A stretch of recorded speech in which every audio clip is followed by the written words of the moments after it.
నకాశీ చిత్రకళ అనేది ప్రపంచవ్యాప్తంగా మన తెలంగాణలో జియో ట్యాగ్ పొందిన కళ నకాశీ చిత్రం. ఈ నకాశీ చిత్రం 8 పురాణాలు మన తెలంగాణలో ఈ నకాశీ పెయింటింగ్ చేస్తారు.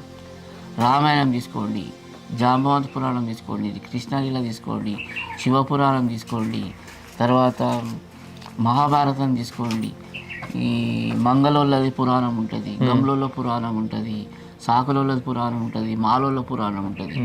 ఇట్లా 8 పురాణాల మీద వీళ్ళు స్టోరీలు చేస్తారు, బొమ్మలు తీస్తారు. బొమ్మలు దించుడు అంటే ఆషమాషి కాదు, ఏదో ఫోన్ చూసుడు అలా బొమ్మ దేవులాడు కాదు.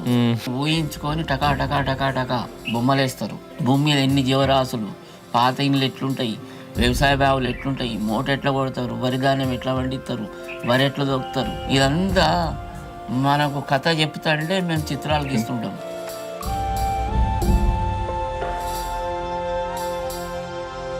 పూర్వం సినిమాలు లేకముందుకు సినిమాలు వీధి నాటకాలు ఆడుతుండనట్టు మా దగ్గరికి వచ్చి పటం తయారు చేయించుకొని కథ చెప్తారు. కళ అనేది అపురూపమైన కళ. అది డబ్బుతో ముడిపడాలంటే మనం ఎలా నేర్పం, ఇష్టంతో నేర్చుకోవాలి. ఫస్ట్ వేరే స్టేట్ కంటే మనది తెలంగాణ, మన కల్చర్ వల్లనే గొప్ప. మన కల్చర్ మనం కాపాడిన వాళ్ళమైతే మన జనరేషన్ కూడా కాపాడుకున్నట్టే.